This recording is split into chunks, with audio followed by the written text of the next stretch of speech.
If you can't tell from the assortment of shit behind me, the tattoos that I have, I literally have Spider-Man, a Aku Aku, a Green Lantern. I'm into a lot of nerdy shit, right? I think that all kind of comes together when I watch Doctor Who video essays on YouTube, right? Over a month ago, I was watching this Doctor Who video essay, Harbo Holmes's video, Flux, the Redemption of Doctor Who. Looks like I didn't finish it. I'm guessing I have a very good reason for it, but hey, I'm subscribed. What more do you want from me? But it was in this video that a YouTube channel was mentioned that I had never heard before. And as you can see from the dog, very much upset the both of us. And well, by that I mean, there was a couple of clips that I think Harbo had put up on screen, and I was like, this guy seems like an idiot. But I wrote down this guy's channel, so I decided to have a look at it, and my god, does he have some eye-catching titles on a show that I didn't think was that bad. I think a couple of my favorite are The Acolyte Episode 3, Stupid Lesbians in Space, and followed by a couple of weeks later, The Acolyte Episode 7, Space Lesbians Die from Too Much Force. So anyway, this guy is Reaper on YouTube. He has 80,000 subscribers, and he's like a, I guess, how would you explain it? Video essay. Yeah, he just makes video essays. But what caught my eye is that he seems to be a video essay guy that just seems to just have a massive problem as soon as anything that is woke comes up on his screen. And by that, I mean when Velma has a TV show, but I'm still waiting for part 2 on that one. It's been a couple months. Come on now. Oh my god. I didn't see this on his YouTube channel, but one of his videos is just called The Gay Black Doctor Who The Devil's Court. I'm sure he's going to have some great insight on Jedi Acolyte, so let's watch that one together. Well, it's official. The Acolyte is the gayest Star Wars ever. What is that? 4 seconds in. There's no, like, introducing you to the topic. There's no talking about maybe, like, you know, anything involved with the show. Just, well, that's it. It's the gayest show ever. That's your introduction to his critical media analysis of this show, is that it's gay for some reason. What even was that tweet? We are happy to report that The Acolyte is arguably the gayest Star Wars yet. Oh, okay, hold on. You know, he could be onto something here. You know what? Let's do a little bit of fun. Let's find exactly what this tweet is and see the context of the video to see the insight that he's really gotten out of this. I want to ask you both, because this is, I would say, arguably the gayest Star Wars, I think, by a considerable margin. And are you excited about that? Are you bracing yourself? Star Wars. Not the It's pretty gay, let's be honest. Leslie, how do you feel? Am I gay? Yes. Well, no, I know you are gay, but I'm not. Okay, that's funny. That's just funny. Excited about putting this, you know, this is going to be a talking point. Is it going to be a talking point? I'm sure some. Because nerds are gay. Well, well, some nerds. You know what? She's cooked on that as well. Reaper is gay. And I don't mean that in the same sense that this question means it. I mean it back in the sense of when it was raining outside and you wanted to go play in the park. Nerds are very not gay and are very threatened by gay Well, that's stuff. true. But in my world, nerds are gay. Okay. Was this the fun element of... No, I don't think so. And yet people have told me that it's the gayest Star Wars, and I frankly... You're offended? Into it. No, I think that Star Wars is so gay already. Okay. I mean, have you seen the fits? We'd be like, look how gay this is, and then send each other a reference photo. And are you telling me, with a straight face, that C-3PO is straight? I think what they're talking about is the fact that the main characters, May and Osha, they grew up in something that was very similar to, like, Night Sisters, and it's just a cult of women that all live there. I guess that's what they're talking about. But dude, taking such a hard, like, just... Well, it's official. The Acolyte is the gayest Star Wars ever. That is so funny. That is immediately so funny. Anyway, sorry, we're 3 seconds in. How does it feel to have lived long enough to see all of your favorite franchises go down in flames? I'm fine. I'm perfectly fucking fine. What is with people doing really shit cutaways like this? Let me just clarify this. So, what he's trying to do here by showing these 2 clips is either one of 2 things. He's either trying to show that these people agree with this sentiment that he's about to say, so that Conan O'Brien and whoever the fuck that other guy was, that those 2 people agree with the sentiment that Star Wars is shit now because it's gay. And the problem with that immediately is that these are 2 very obviously different interviews taking place. Like, look at the watermark in the bottom left. There is none here. I'm And then we see the first week feast one, right? These are two very different things, which makes me think that he's trying to do the second thing. He wants to say that he's upset that his favorite franchise has gone woke because there was a group of women living there. Actually, you know what? I'm going to correct myself immediately here because I can already imagine it. There are two mothers. Woke has gone mad. So I guess he's trying with these clips, trying to just basically say like, this is my thoughts, but put into two different clips because I can't just say it myself. I don't know. It just seems silly to me. Like, if you really feel that, say that. Don't say it with your full fucking chest. This show encapsulates everything that is wrong with modern Star Wars in it. The writing is dog shit, the characters are unlikable, the story is retarded, the dialogue is horrifically bad, it has some of that painfully unfunny Marvel humour, and worst of all, it continues to make the Force a shit plot device that can do anything. By now, it's pretty obvious that Disney... Okay, so he doesn't... I played it for a little bit longer. So he doesn't clarify any of those points yet, which I'm guessing is probably the rest of the video. Maybe. I don't think it would be. What a good video essay would do would probably be to then be like, here's those key issues that I have with this, and then we'll expand on them. I haven't seen this video yet. I don't know if he does that. I would love to know what he thinks makes a good Star Wars story, because this show is a very unique story. Full context for... Look, I don't know if he's going to give the context. Maybe we'll let him talk. Maybe I'll give my context for what this show is and then see what he says. But what this show basically broadly is, spoilers if you haven't watched Acolyte, so there's a woman that goes around starting to kill all of these Jedi that went on this one specific mission, and it's this mystery of, well, what happened on the mission and why do they have a vendetta? Turns out the Jedi came, something went down that's not really defined until the finale, or at least till like the last few episodes, where all of the Night Sisters are killed, and the Jedi covered it up. That's really interesting. You can transfer it over to the police. A show where somebody is going around killing all of these police officers over something that happened. That's interesting. You want to know what happened, right? You want to see, especially in this scenario where like the Jedi have always kind of been portrayed as like solely righteous, good beings. Like, even though, you know, you can say that, you can make an argument either way that maybe they're not, but that's how they've always been on screen. They have never been really questioned on screen besides Anakin Skywalker, and maybe you could even say Luke later on episode 8. This is an interesting concept to me. This is definitely the most interesting story out of any of the original shows that they've made. So I don't know what he wants, you know? By now, it's pretty obvious that Disney does not give a single fuck about the franchise. Yes, that's true. That's why they're pumping millions and millions of dollars into it. Let's see how much this costs to make. I know that, you know, we're talking about Disney, but that's why $180 million was put into it, because they wanted this to fail. That's a very good point. Other than to squeeze every last penny from it they can, and to use it to push their shitty messages and insult the audience, which is why they have already ran some preemptive damage control, calling the fans racist, sexist, and homophobic. I mean, do you remember when Finn was in it and everyone's like, get this black fucker off my screen? Yeah, that happened. Simply because they do not like this piece of shit. I am shocked. Shocked! Well, not that shocked. He's just saying statements. This might change later, but so far he's just saying statements, just going, oh, and look at this. If you're trying to dispute an argument, you kind of want to unpack what the argument actually is, I would think. And just putting up a headline and going, and they think we're all homophobic and racist, that doesn't really explain your viewpoint of why you're not. It's just saying that you think they're wrong, and that's it. Now, people say that crime doesn't pay. Well, it turns out that in this case, crime pays extremely well, since Leslie Headland, Harvey Weinstein's former personal assistant, has been put in charge of one of the most expensive Star Wars shows released by Disney, with twice the budget of Kenobi. Okay, so you're bringing up the Weinstein thing. She says that she hasn't been assaulted. She says that she hasn't seen any of the assault, but I think you're just bringing it up to be like, to just do a guilt by association thing. That's what I think you're doing there. It just seems like a really strange thing to bring attention to, especially when you preface it with, they say that crime doesn't pay,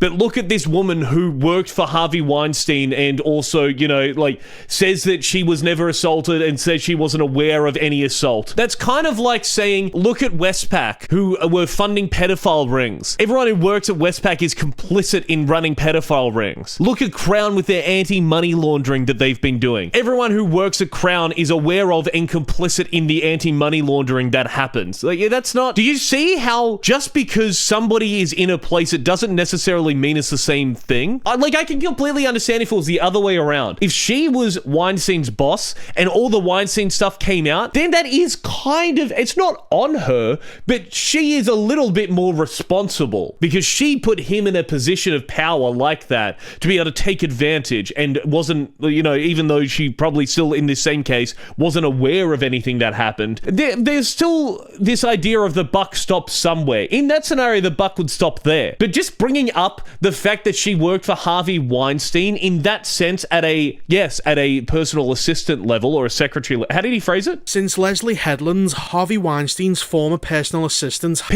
Do you think PAs are really filled in on all that much? Sure, they're scheduling meetings and things like that, but I don't think they're, doing much more than getting coffee and taking phone calls. I don't think she was scheduling rapes for him, But again, the reason that he's doing it, the reason that he's bringing up Weinstein is to discredit her in a way that is, again, based on the reports, there's been investigations into Weinstein. That's why he's gone away. This guy's been convicted of rape. If he's been convicted on 3 separate counts of rape, that means there were 3 separate investigations into that, and nothing at all came up about her. But you're using this guilt by association because she made a TV show that you thought was too gay. You may be wondering why that is, and I think it's because Leslie sure does know how to keep a secret. Are you sure it's not to do with the fact that a lot of Obi-Wan was filmed on a volume stage and everyone complained about that, so now they've started using actual sets again?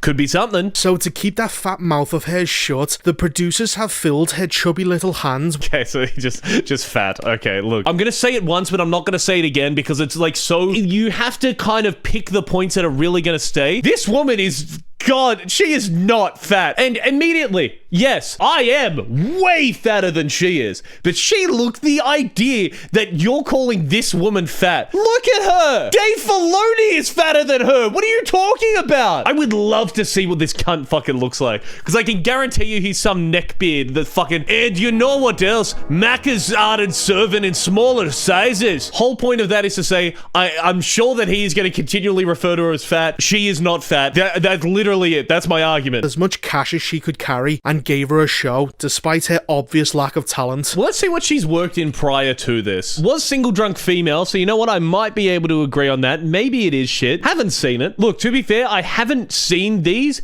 and... that, okay, so maybe I can't speak to the credit of it. Maybe I'll give him this. Solely based on the fact that I haven't seen the shows that she has made. Yeah, okay, maybe she could be bad. The one show I've seen of her I like, but that's what's in contention. We'll keep going. And all it cost there was the shattered dreams and broken hymens of many young actresses that she helped to lure into Harvey Weinstein's gingerbread house. There we are again. Exactly the same fucking thing. There we are again. Guilt by association. Because she worked with Harvey Weinstein, she is equally as bad as him. 3 separate, I'm going to assume, federal investigations. If not, let's even break it down. 3 state investigations into this rape, where you're speaking with victims, you're speaking with witnesses, ultimately you're speaking with Harvey Weinstein himself, right? You're also interrogating her. And let's just have a quick Google and just see if anything comes up. Let's see. So she's written a tell-all play about what happened. I worked for Harvey for about a year. She worked for Harvey Weinstein for 1 year. Do we know what year it was? Do we even know if this was the year when these rapes were happening? Let alone rapes were happening. Do we even know, let's just expand even further. Do we even know if this was the same year that these sexual assaults were happening? It may be the case, but I'm pretty sure Harvey Weinstein didn't wake up one January and was like, you know what this is going to be? This is going to be the year of the rape, I think. I think just specifically this year, I got a new PA in. Let's do a whole bunch of raping. I don't think that's what happened there. I think that this was a lot more involved and a lot more spaced out, as many people have said. You're telling me that out of the 3 cases that he got charged with, the 3 proven cases, you're telling me that they all happened in the 1 year that she was working with him, and that's why she's equally as bad as him. What a fucking dumb argument that, if we're only a minute and a half into this, I'm guessing you're going to cling on to for the rest of the video. But hey, if she can sleep soundly at night knowing just how many lives she's destroyed on her pathway to success... This is fucking crazy to listen to when you have the context that she only worked with him for a year. Then good for her. She will burn forever in a lake of fire for this, but for now, those piles of cash will just have to fill the empty black void that she has deep inside her. It's with the added context, that is so fucking wild to say. Dude, you saw my entire research process for that. I Googled and then I read an article. Barely even read the article. I read her first answer to a question in the first article that came up about this woman when you type in her name and Harvey Weinstein. And he couldn't even do the bare minimum of that, because I can guarantee you what this cunt does. This cunt just fucking goes on Twitter, he's in his little circle and he sees exactly what he wants to see and he goes, oh, look at this. This woman ruined Star Wars and she worked with Harvey Weinstein. What a piece of shit. Also, what the fuck is with the way that you speak? Why do you speak like that? Speaking of black voids, Speaking of black voids, what are you doing? Bouncing up and down? What are you in a bubble floating up and down like in the fucking Wizard of Oz? Why are you speaking like that? let's talk about the acting. Almost everyone in this show looks completely bored and uninterested in being there. Yes, the Jedi, famously emotional characters. Probably because they've read the script and realised that they've made a terrible mistake auditioning for the role. Yep, so that's great. That's a great point, because obviously if you read the script, audition for the role and went, that's shit, I won't do it. You know, that's not what happens. You audition and you go, well, now I'm locked into it. I've signed the contract saying that I'll do it now that I'm in the audition. That's how contracts work. Just like, I get that you're being like hyperbolic. I don't know if you know that you're being hyperbolic. I think you think that you're making a really funny point. But like, dude, my dog licking his nuts right now has more substance than anything that you've said so far. Lee Jung-jae, also known as that guy from Squid Game. That's one thing I'll agree with him on. I did only know him as that guy from Squid Game. Every time he was on screen, I went, there's that guy from Squid Game. Is the best actor out of the lot of them, which really tells you something about the quality of the show when the best person is the one you can barely understand. Fucking hell. Yeah, I wonder why she said that all Star Wars fans are racist. It was less than a minute ago. He was fine to understand, by the way. Like, let's get a clip of him speaking. You attack me without a weapon. Was that hard for anyone else to understand? Everyone else just comes across as bland and generic. None of them have anything approaching a personality and are mind-numbingly dull. I almost fell asleep watching these people talk about nothing for 2 episodes. If it's the first 2 episodes, then the nothing that he's talking about is them being like, someone's picking off all of these Jedi for what we did. They speak the same way that every other Jedi does. I don't get it. Anyway, I'm not wasting any more time on this than I have to. Oh, well, that's good, because we're 2.5 minutes into this video, but it goes for 16 minutes. It's good that you're not wasting any more time. So before I pass out from sheer fucking boredom, here's the plot. Episode 1 opens with the evil girl boss called May. You see, like, that little, like, thing that he always immediately puts in there as well, calling her the girl boss, just to be like, it's woke garbage. There's no endgame scene where they go, she's not alone, and all the women come together. There's nothing like that in this show. Challenging Carrie-Anne Moss to a fight. Of course, being a girl boss, she has super strength, as we can see her throw men twice her size across the room. It's the fucking Force! What are you talking about? Holy shit! That's what the whole fucking thing is! So you're telling me when Obi-Wan and Anakin are using the Force together in episode 3, and they're pushing themselves away, you're telling me that was fine. That one's fine. When Darth Vader and Luke Skywalker are fighting in episode 5, and all of this shit just starts getting thrown at him, that's fine. That's all fine. When Darth Vader can stop a ship from taking off, when he holds a ship and stops it from leaving, that's fine. But when this one person walks into a room and pushes a guy over, that's when it's too far. I don't think he's watched Star Wars before. And kicks solid stone tables over easily. So the Force can give people super strength now as well. Okay, I've just actually been proven right. He hasn't watched Star Wars before because he's forgetting the part where they also get super speed and they can also jump really high because of it. I would love to know what he thinks the Force is. Sure, why not? It's not like the Force isn't completely fucked at this point. You know what? I'll give him the Princess Leia thing only because I don't want to get into why I think it works. It's fine. The fight they have ends up being terrible to watch. For an action scene, there is no tension. There's a complete lack of music and the fight constantly stops and starts, as the actresses have to keep moving back into position, which kills the pacing. I would love for him to actually point out a scenario where he thinks that happens, because I have no idea what the fuck he's talking about. But more annoyingly is that all fight, the pair of them are constantly throwing each other around using the Force, which is retarded, since if May is here to kill Carrie-Anne Moss, then why doesn't she just use the Force to immediately break her neck? I don't know. The Force should only affect Force users when they are severely weakened. Otherwise, there is no point to the Jedi carrying around lightsabers when anyone can just choke them to death from a safe distance. Hold on, what? So his argument is that you should only use the Force when you're unarmed, otherwise you should just snap their necks. So the Force isn't supposed to be used because you have lightsabers. Isn't there a whole conversation in the second movie with Count Dooku and Yoda talking about how they don't use lightsabers because they're above that sort of thing? So I just watched it back. What Count Dooku says is that they're obviously equally as skilled in the Force, so that's why they use lightsabers. Which, if Count Dooku, who is essentially at the same level as Obi-Wan, if he's as skilled in the Force as Yoda, then it kind of makes sense that most random people that you just run into, most random Sith and whatever, would probably be as equal to you. So you just pull out a lightsaber. They opt for using the Force first before they end up pulling a lightsaber out, especially in this scenario where the Jedi are in this world cops. This woman is unarmed except for this little thing, this little knife that she has. I don't know, I just think that this point is stupid. Anyway, May tries to kill an alien in order to distract Carrie-Anne Moss before killing her with a knife to the chest.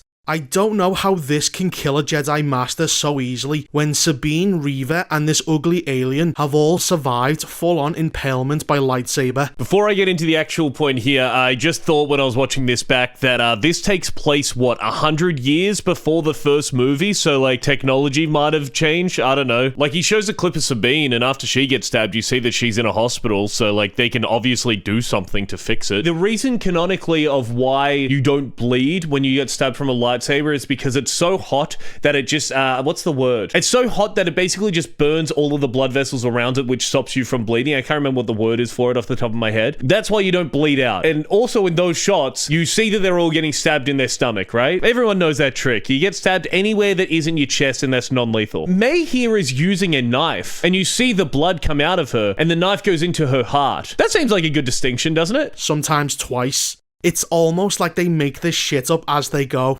Now, it's pretty obvious that the writers are gonna try and redeem this evil girl boss later on in the season. Again with the girl boss. Because A, every evil female character in these shows always end up being forgiven, despite being objectively horrible people. Yeah, because that didn't happen with Darth Vader. And B, she doesn't try to kill the alien for a second time when she sees his child. Not making someone an orphan automatically makes her a good person. It's almost like the entire point of that was to distract the other Jedi, It's exactly what you just said. It feels like you're purposely misinterpreting what's happening to fit your own argument. Just realize as well, this also kind of shows that she doesn't want to go around killing everyone. She just wants to kill specifically this Jedi. We then cut to May's twin sister, Osha, and despite being separated when they were kids, Osha has an identical haircut and has even dyed her hair the same exact way that May has. So what, do the pair of them go to the same exact barber and get the same exact haircut? They don't, because you see later on that May has to cut her hair to match Osha's. So they don't have the same haircut. I think what he's talking about is they both have braids like that, but I'm pretty sure even when they were kids, they also had that too. If not, that's the first good point that he's made so far, if that's the case. Osha is a mechanic for a freighter, and when a part of the ship explodes, a fire breaks out in space where there is no oxygen. What? We can even see the fire being moved by the wind. Fuck me, they can't even get little things like this right. Because this didn't happen before. There's explosions in space. You technically, if you want to get... This is what I always hate about this point. By doing that, you're just picking it apart to pick it apart, because then technically there wouldn't be any sound in space either, so you wouldn't be able to hear the TIE fighters flying around. There wouldn't be any explosions. It's like all that, you're in a world where the Force exists. I'm sure that there could be a fire in space somehow too. What are they comparing it to? I really want to know what he compares the good Star Wars to. So she extinguishes the space fire before two Jedi show up, wearing flashy white and gold outfits that make them stand out completely and look terrible. The black guy is called Yord and the goblin is called Tassie, and they are here for Osha, who is a failed Jedi. They question her about Carrie-Anne Moss's death, and even though Yord was her friend when they were Padawans, he starts talking about her entire backstory, which he already knows about. Your village all died in the fire before Master Soul brought you into the Jedi.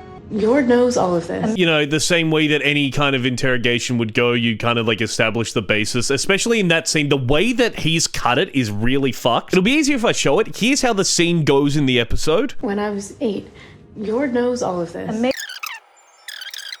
Your village all died in the fire before Master Soul brought you into the Jedi. And here's how it goes in Reaper's edit. Your village all died in the fire before Master Soul brought you into the Jedi. When I was 8, Yord knows all of this. You can still see how the way he's cut it makes the scene look way worse than it actually is. The alien who May spared identifies Osha as the killer, so they decide to take her prisoner. We then cut to the Jedi Temple on Coruscant. What's wrong with that? What a stupid fucking argument to make against that. That's like complaining that Endgame said that they were in New York, dude. Like, who the fuck cares? A stupid point. What a little nitpicky thing to do. And we have the close your eyes scene from the trailer, where the Jedi Master is telling an alien without any eyelids to close them. Wait, hold on. Is he arguing for inclusivity? Is he saying that we should treat everyone the same? But not fucking girl boss that doesn't have any fucking eyes? This master is called Sol, and he's training a room full of DEI younglings.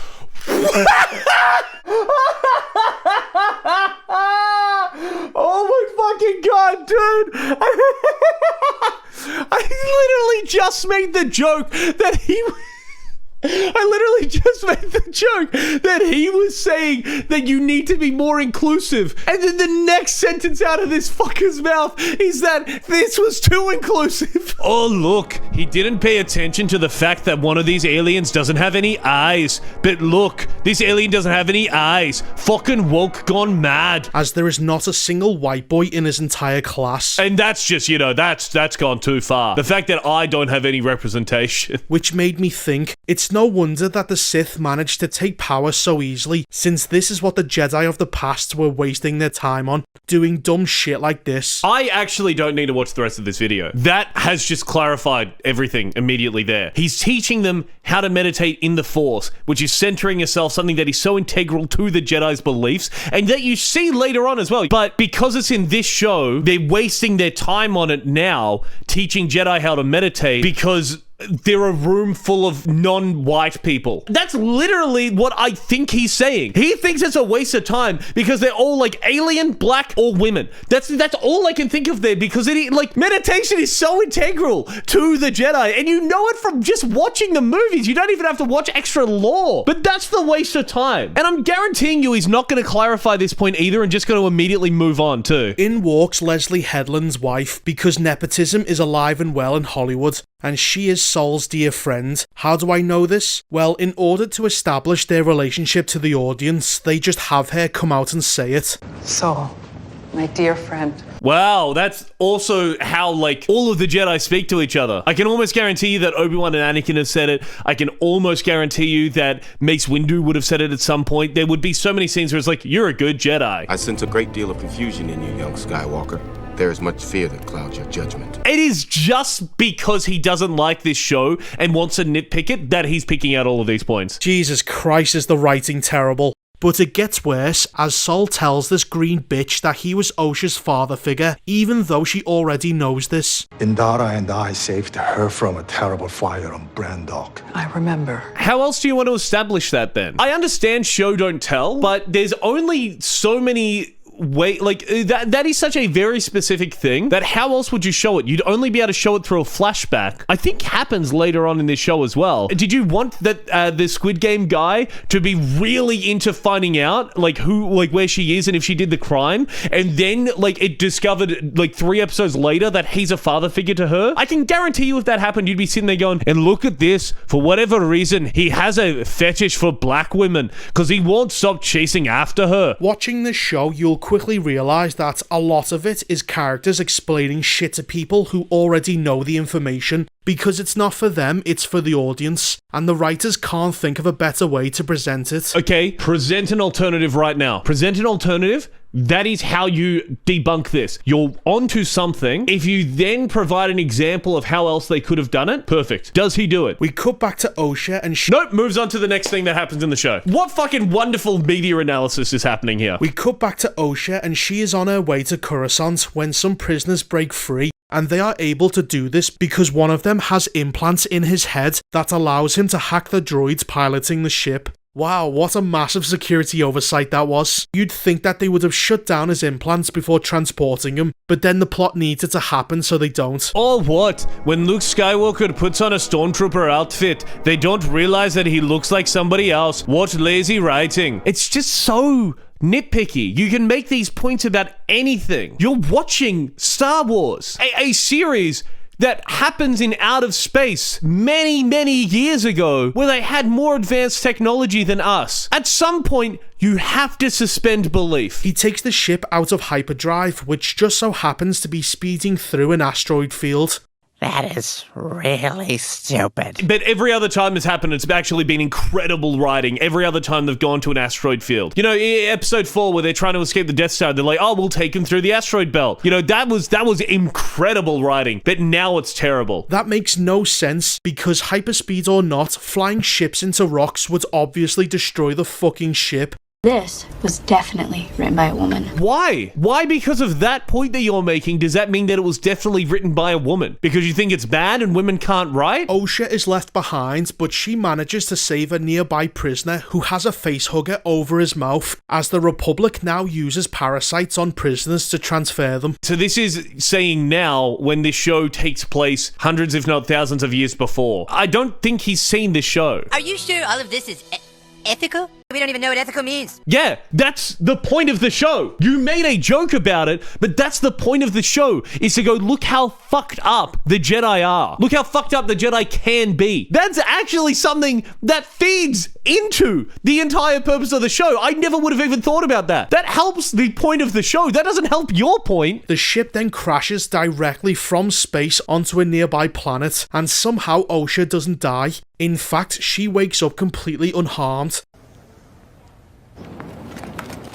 These shit fucking memes that you're throwing in the middle as well, like, this is like, I feel like him doing these memes is like when a laugh track plays on a sitcom, so like the audience is like, oh, that's when he's made a good point, because haha, look at that, look at the reaction that happens immediately after he says this thing. That means that he said something good. It's almost like if you watch the background of that shot, yeah, the spaceship is a bit fucked up, but it's all in one piece, must not have hit that hard. If Poe and Finn can survive, actually, I shouldn't even use that argument, because you wouldn't fucking listen to it anyway, because you know, it's terrible. It's a terrible movie according to you because a woman was in it. That's when they started going woke. That was the DEI hire? Is that how you fucking say it? That's when they started doing that, because, you know, they had a black man and a white woman and whatever the fuck Oscar Isaac is in there. How the fuck is she alive? I don't fucking know. Why is it that some characters can survive a crash from space, but others die from a singular stab wound? Let's compare the two. This shot you're using, there is a blade in a heart with blood dripping out of it. The previous shot you just used looks like the ship hit the ground at the same, like, with the same impact that General Grievous ship had when it landed in episode 3. But it's fine that they survived, but it's not fine that she survived, because this one is lazy writing. Just remember that. This is the lazy writing one. But others die from a singular stab wound. I don't know. See, it's like he's using these gifs as a replacement of the audience to be like, yeah, what I'm saying is right. Because when I look at that, because when he watches that back when he's editing it, he says it and then he puts in the Simpsons clip and he's like, it's true, because who would know? Osha wakes up and, in a rather contrived manner, starts to have visions where she meets her sister, and she tells her that she's going to kill Jedi. Oh, okay, yeah, they did have the same haircut as a kid. So that argument at the start, it's the same hair color and the same haircut as when they were kids. So that makes sense for why later on, when one of them has the hair grown out, it still looks like that. You know, this is also, it's a classic Weekly Planet joke where it's like, yeah, and all of these people are 1,000 feet tall. Because we don't fucking know. There's some things that we just don't know in this world. Maybe her hair is constantly like that. At least from this, it looks like her hair is constantly red. That explains why her hair is the same color. So take off those points because the show just goes against what you said anyway. This is not her sister telling her this, as in the next episode, May knows nothing about this conversation, so it has to be the literal Force telling Osha that her sister is alive. Also, that she can tell Sol this when he comes for her. May, I saw her die. May is alive. I believe you. Or if you waited until the end of the show to start talking about how bad it is, you might have picked up on the fact that, you know, there's a Sith Lord somewhere, a very powerful one, who trained the other Sith Lord that has been known to use the Force in ways to mess with people's minds to try and turn them to the dark side. Who knows? Could be happening here. You wouldn't know because you started talking about this before you actually have the entire context of the show that you're criticizing. We cut back to Coruscant, and the prisoners who we just saw escape the ship a few minutes earlier are already in jail. It's always like you're not watching a real-time show, and that, you know, it might have been a few minutes in the TV show, but in the world, I don't know, hours, days? The only reason they are here is so that they can tell Sol where exactly to find Osha. That's just lazy writing. He goes on to recruit his apprentice, played by Daphne Keane, and Yord, who doesn't have a shirt on, because of course he doesn't. Nudity is only acceptable when it's done by men. A little hypocritical. What'd you say? Is he just saying that he wishes that instead of him, that he just wishes that Daphne Keane was there with her fucking tits out? Is that what he's saying? What the fuck? What kind of point is that to make? Okay, because let's imagine there's a woman there. There was a woman in that shot, shirtless instead. And of course, there's a naked woman on the screen because you've got a lesbo for a director. You can't win. They immediately go to the planet, find Osha, and Sol instantly believes her story. The final scene of the episode is May meeting up with her master, and he gives a narration saying how weapons can't kill Jedi. If you attack a Jedi with a weapon, you will fail. Even though at the beginning of the episode, May literally killed a Jedi master using a steel knife. He is saying that you're not skilled enough with a lightsaber to be able to kill someone with a weapon. And also, I think immediately in this scene as well, she says, no, but I did it. But anyway, he's trying to say you're not ready to take on all of these enemies right now. This Sith is a fucking idiot. And that was episode 1. That was only episode 1? It's been an hour and 15 minutes! Moving on to episode 2, May continues to show us just how shit she is at being an assassin. She literally killed a Jedi in the last episode! Okay, so you were complaining that she did kill a Jedi, but now that it suits your argument that she's a bad assassin, you know, that never happened now. Because she keeps doing this to every Jedi she tries to kill.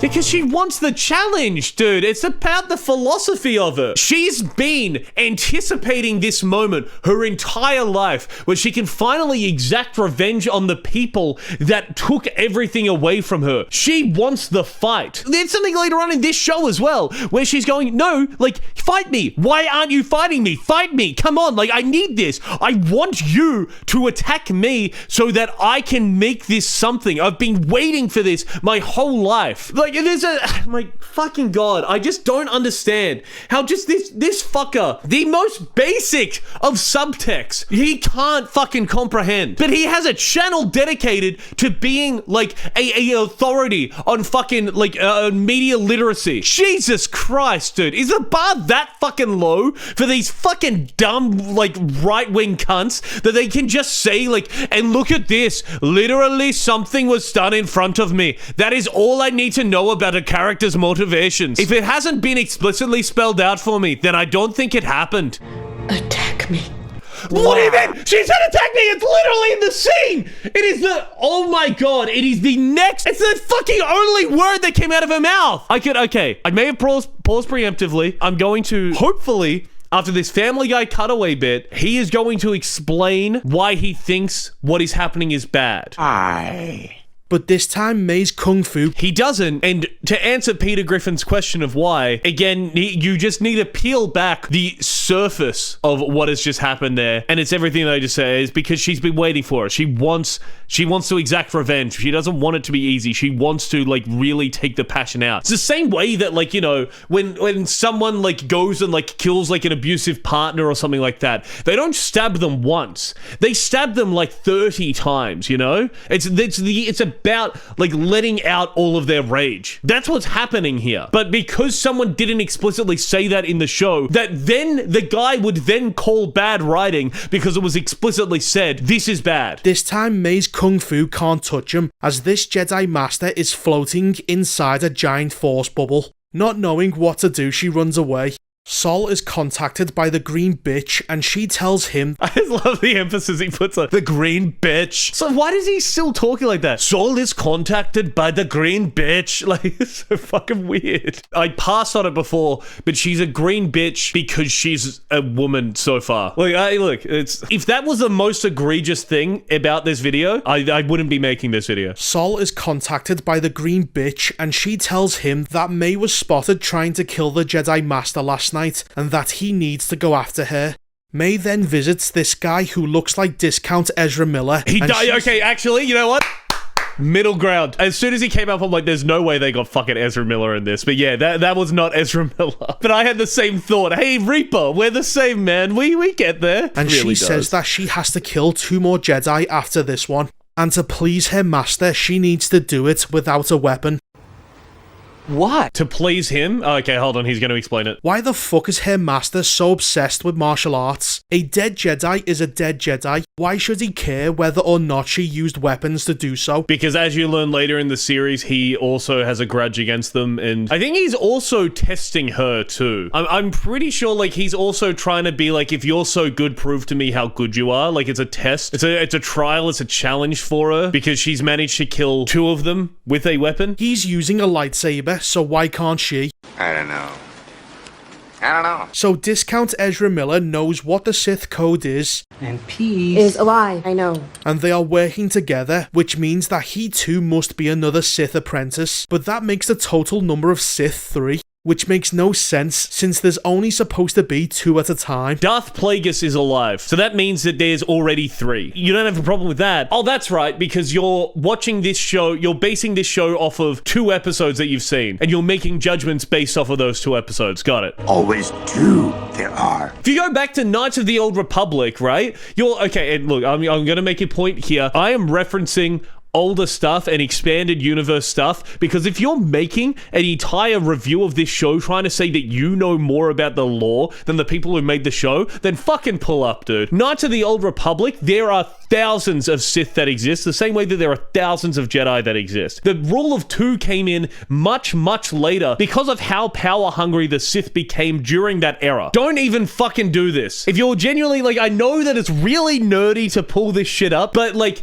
if you're trying to critique this show based on this, like, universe that you are trying to portray yourself as this, like, authority on, base it on shit that is actually lore.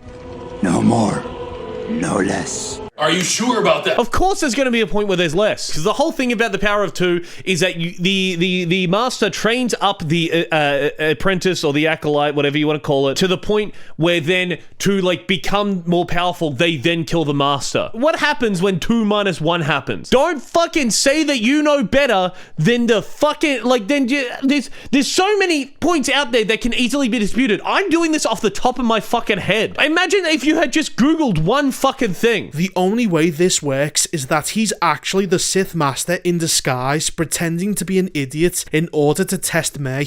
Or they simply don't care about continuity, which is much more likely. You don't fucking give a shit about... Don't say that they're doing something wrong when you can't even get a critique right. So discount Ezra Miller... I do like you calling him Discount Ezra Miller, though. I like that, and from now on I will also be referring to him as Discount Ezra Miller. So discount Ezra Miller gives her poison to kill the Jedi Master, and she sneaks back into the Jedi Temple the same exact way she escaped. Now you'd think that after having an intruder last night, the temple would have been locked down and any open windows would have been closed. I don't know if you just saw that, but the temple would have been locked down. There's a window right there that is just open. I don't think windows exist in Star Wars. Maybe on ships and things like that. Well, they'd have to on ships, but I don't think I've seen a house with a window. Everything's just kind of an open hole. So the idea that you can just close them all, where's the blind on that is what I'm saying. Where are the blinds on any kind of Star Wars house that you've seen? But no, they left the roof window open because the rest of the plot needs to happen. I don't think it's a window. I'm pretty sure it's just a hole. It's just a skylight. That isn't, like, there's nothing in front of it. That's just how it looks. What's funny about this scene is that the Jedi Master is still floating in the same room he was before she escaped, which means that he's been here all night. Doesn't this guy need to take a shit, sleep, or eat? No, because he's meditating. I would say that you would know about meditating, but quite earlier on you proved very much that you don't, because you think that it's a waste of time, because, again, they're all black women and Asian. Well, I guess he has to stay in the specific room till May comes back, since it's the only one with an open roof in it, and he goes on to drink her poison. Now, unlike Carrie-Anne Moss, who dies a heroic death saving someone's life, the white guy kills himself and of course dies begging the diverse girl boss for forgiveness. Forgive me. What are you, gay? He kills himself because he feels guilty over doing something terrible to her when she was a child. Wait a minute, if he was going to let himself be killed anyway, then why didn't he just let her kill him last night? You know what, that could be a good point. I am sure if you actually watch the episode, there is a reason for it. I don't know that off the top of my head. That could, you know what, I can make up an excuse. I'm not going to. I will give you that. I feel like you need something. Anyway, the main gang shows up at the temple and they want to speak to the Jedi Master. And even though they are being escorted directly to him, Osha wanders off after following a young version of her sister, and it somehow takes her to the Jedi Master's body before anyone else. So what, did the escort just take everyone the long way round the temple instead? You literally just showed a shot where they've stopped in the street and they're having a conversation with one another. So one person stopped and one person keeps walking. How the fuck does one person get there quicker? They're both going together at the same time. Except for the part where they're not, but I'm going to ignore that because it's bad writing because of a lesbian. She gets accused of the murder even though everyone knows that it's her sister who's the killer, until Yord says that she didn't do it and nothing happens. It's showing that Squid Game believes her. They didn't know that the Jedi was dead yet. They walked into the room and there's one person in the room standing over the dead body of somebody else. They assumed that she killed him. She says to Squid Game, no, I didn't kill him. And Squid Game goes, I have faith that you didn't. But that's been broken down. How did he break that down? Everyone knows that it's her sister who's the killer. Everyone knows that it's her sister that's the killer. The one that only Osha is saying is still alive and that everyone else assumes is still dead. Are you watching this show? Osha says that she and her sister use this specific type of poison all the time when they were growing up, and it needs to be made very quickly, otherwise it will go inert, which leads them directly to discount Ezra Miller, as he is the only apothecary in the entire town. Wow, it sure is convenient that Discount Ezra Miller gave May this very easy to identify poison, which only an apothecary can make, and she just so happens to leave this incriminating piece of evidence behind at a crime scene, which they then use to trace it back to him. Why is everyone in this show so retarded? It's like the Sith want to be caught at this point. How many apothecaries in this town would make you happy? Without the internet, how many poisons do you reckon this woman knows off the top of her head? He probably knows a few, but I can imagine if she's a Sith, she's probably walking in so sure of herself, being like, no, I need this, give me this. He's just making the argument of like, why would you leave a murder weapon behind? Yeah, that's true. He explained that and I'm like, that's some detective work. You get there. I just don't know. The group, now including a morbidly obese Jedi, tried to come up with a... Great, no, that's good, because that's essential for you to understand the plot of what's happening in this show, that there's a fat guy there. And Yord is of course shut down by Daphne Keane, since he is a dumb man and she is a smart woman. Then we bring him back to the ship for questioning. Oh, we skip that. and she just talks to him. Okay, so context of this. Obviously, Osha and May look the same, right? May is the bad one, Osha's the good one. Her reasoning that he's cut out is that if the apothecary I don't even know if I said that word right. If Discount Ezra Miller, sorry, let's use the right terms, can't tell the difference between how May and Osha look, then why don't they just use Osha to get the information out of him? Cuts out a whole, that's a good plan. But because a woman said it, it's a bad plan. They end up sending Osha in with a recorder to get a confession and to find out where May is, which he immediately does. The Jedi then enter and Sol says this: If you cooperate, we will consider letting you go with a warning. A warning for aiding and abetting a murder. I thought you couldn't understand him. I thought that you couldn't understand how he speaks. That's crazy. Can you imagine trying to introduce this guy to the idea of plea bargains in the US? That's crazy. A warning for aiding and abetting a murder. I should be playing that. That sums up exactly how I feel about this guy. Why is every Jedi beyond useless? What do you mean? How is he useless in that scenario? He's trying to get the information out of the guy. Now, what do they do with him? Well, they don't take him prisoner. Instead, everyone just leaves him all alone in his shop, trusting that he won't run away or try to warn May. Why is everyone so fucking stupid? That night, Yord says the line: I have a bad feeling about this. I got a bad feeling about this. How dare you stand where he stood? Because meaningless member berries is what Star Wars has become. They say it in every single movie. It's the trope. Dude, and using the South Park member berries thing as well, I swear, he is literally that guy that just doesn't get that they're making fun of him. Look, in the member berries thing, that was being done at a time where they were making fun of the fact that, Episode 7 was coming out and they were doing J.J. Abrams and it was just oh, look at all this, stuff that you remember. Yeah, that's true. That must be 10 years old by now? And you're still fucking saying that's... dude. I guess what I'm saying is get a better job.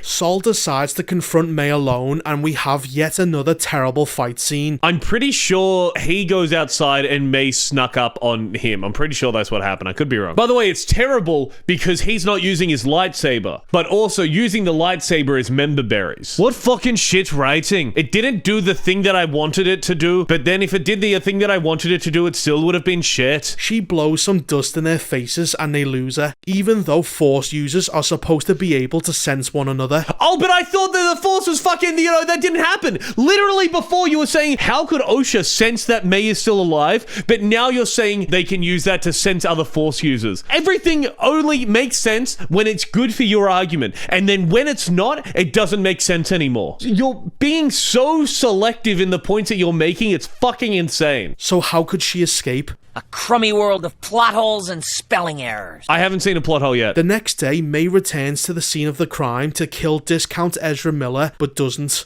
She says that the Jedi are everywhere, but the only Jedi around is the morbidly obese one. Okay, so the reason that she doesn't kill him is because he's like, hey, by the way, I have information that the Jedi are coming for you. So that's why, because she needed to hear that. And then she's obviously, as you can see in the reaction image they use, she's very shocked by this. And honestly, what's he going to do? Chase after them? He just forgets that the Force exists sometimes. They could not have picked a worse Jedi to guard the place. So because morbidly obese Jedi is as useless as he is fat, they managed to escape. The last scene is of the Wookiee Jedi. I don't give a fuck. And that was episode 2 of The Acolyte. Worse than hell. I would love for this guy to watch Cats. Cats is infinitely worse than this. Let's hear his final statements. I expected nothing from The Acolyte, and yet somehow the show managed to sink below any expectations I had. The characters are fucking boring. The twins have the personality of a dead fish. The main villain is obsessed with martial arts for some reason, like he's a Jean-Claude Van Damme fanatic. They didn't use lightsabers, and I thought that was really gay. And the big mystery of the show is not remotely interesting. Who gives a fuck who the Sith is, as the Jedi should not have been aware that the Sith are still alive at this point. They should know that the Sith exist because Discount Ezra Miller told them that the Sith exist. They're tracking down May. The big mystery of the show at the moment isn't the Sith is still alive. The mystery of the show at the moment is that May somehow survived, and we don't know how May survived this thing that killed everybody else besides Osha, and why May is going around killing all of these people. What the fuck are you talking about? You have to could be purposely misconstruing what the show is doing. Because holy shit, you are so far off base here. It is like we watched different shows. Leslie clearly doesn't give a shit about canon, so why should anyone care about this show? What canon is being broken? I want you to answer me that, because the only canon that you mentioned so far was a Sith rule of 2, which sometimes it exists, but it just isn't here. But even regardless of that, there's no other canon being broken from this. If anything, they're adding a lot of canon. Anyway, that was the first 2 episodes of The Acolyte. I really thought that I was going to be able to watch all of the episodes of this series review, but I have been recording for an hour and 40 minutes. I don't think I'm going to make it. So if you want to see me watch the other videos that this guy has done, let me know in the comments. Tell me below. This guy, what really bothers me about this dude, if we have a look at his comments, right? Imagine fighting a Jedi Master with 2 butter knives and winning. Disney hires activists, not writers. And I think the most egregious one, given how ridiculously easy it was to disprove. The trail of broken hymens and dreams behind Leslie must be longer than the trail of tears. The fact that in some corner of the internet, this guy is somehow considered to be an authority on what should be considered good and what should be considered bad when he can't understand the most basics of subtext is fucking mind-blowing to me. And the fact that you just have these as, you know, the words that Reaper would probably be using on Twitter about people, NPCs that just blindly go along with whatever he's saying, is fucking insane to me. There is so much that of like context that he has left out which makes things... He's fucking sick of it too. There is so much that this guy just leaves out just for the only reason that it fits his argument better. And I don't even think, like, I genuinely, after watching this video, I don't even think that Reaper is doing it on purpose. I think that Reaper doesn't realize that what he's doing, like, the parts that he is cutting out is actual good context. I think he looks at it and goes, oh, it's boring. They're talking about something. If it's not immediately happening on screen, then it shouldn't be fucking happening. And it's not part of any kind of broader story or broader point or broader character moment that anyone's having. Christ, what fucking horseshit. What a steaming pile of horseshit. Well, I hope that you managed to get some kind of enjoyment out of that, because fuck me, this guy has to be one of the most dense people that I have seen on this website. And if it... and it really took him to bring me back to my roots of making fun of people on YouTube. All I needed was just a CSGO surf video instead of this fucking face cam and we would have got there. But unlike this fucking cunt, I'm not afraid to show my face and stand by what I'm saying. I'm going to go and just fucking watch something with any kind of substance, and I'm not gonna find it on that channel. If you want to see more, let me know in the comments. Just, you know all the fucking buttons to click and all of that shit. Thank you very much for watching, and I will see you all later. Have a good one.